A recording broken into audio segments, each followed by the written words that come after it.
Today, we are discussing if the best watches in the industry, the most iconic watches in the industry, are boring. Not really an easy way to say that. Welcome back to the Chisholm Hunter channel. My name is Harrison, as always. And in this video, we're covering the most iconic watches in the industry. And we're discussing why all of these watches are just a little bit boring. And I thought that I would just make a video to kind of justify that opinion and show you guys why that's not necessarily a bad thing. We're discussing why I think that's a good thing.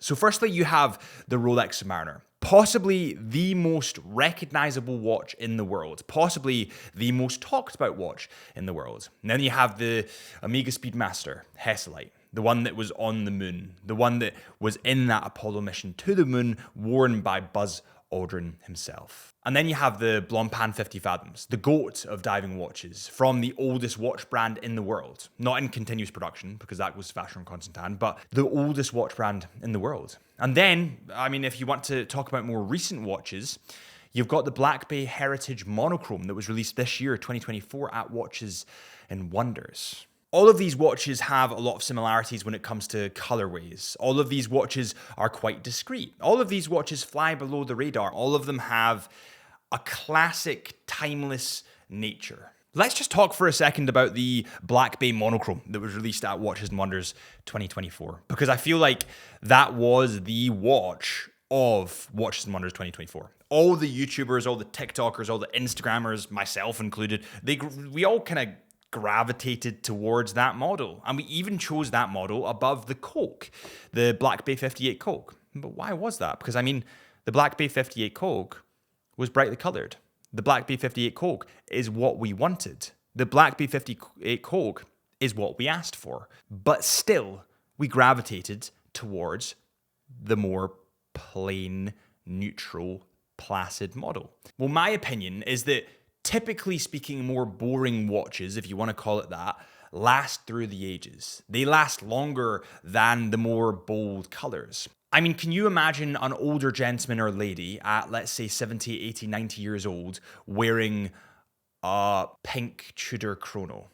Probably not. They're probably more likely to side with the monochrome. However, you need to see it from the watch brand's point of view. Yes, they do need that occasional hype piece to get people attracted to the brand, but the hype piece is very rarely what you'll actually buy.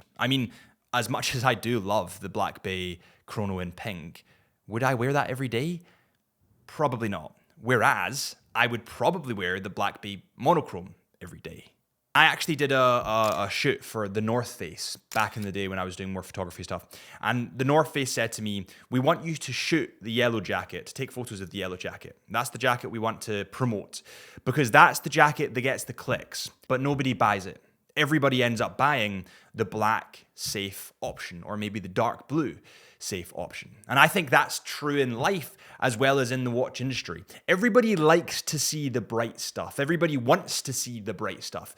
But those that will actually purchase the bright stuff, it's a very low percentage. Normally, people want safe things, safe bets. So you have to understand it from the brand point of view. They need to do limited numbers of stuff to get the hype factor in, but they also want to release the safe options to continue the best-selling trends. You saw this from Tudor this year. They released the Chrono in pink. These are very, very limited. Actually, I've not even seen one in Chisholm Hunter where we're official stockists of Tudor watches. So if you want to get your Tudor watch, then head to Chisholm Hunter. Shameless plug. But I haven't seen one at Chisholm Hunter because they're so rare. Nobody can get their hands on them. I want to film one, but I can't. So that was Tudor's hype unicorn piece. And then they put below that all the things that people are more likely to actually buy. The blacks, the dark blues, perhaps the burgundies if you're feeling very bold. I think the key takeaway here, and why people like these more discreet models, if you want to call, that's probably a better word. Discreet is probably a better word. Models is because they want the watch to speak for itself. And also, they want an everyday wearer because watches are meant to be worn. They're not meant to be bought and put in a safe, worn once on a blue moon. They're meant to be worn, and they're meant to be worn regularly. Are you going to wear a pink watch regularly? Probably not. Yes, it's cool. Yes, everybody wants it. But the blacks, the whites, the dark blues, that's your bread and butter. That's where everybody in reality will go. So normally, the best watches in the industry are just a little bit boring. I don't think that's a bad thing. Actually, if anything, I think it's a good thing. I think that means that it will last a lot longer, and a luxury industry needs to last a long time because it's luxury, because you want to pass it down through the generations. I don't want to give a bright fluorescent yellow watch to my kids and them to say, oh, that's great, we'll keep it in a safe and never wear it. I want them to want to wear that every day and to feel that that color can go with any outfit, can be coordinated with anything.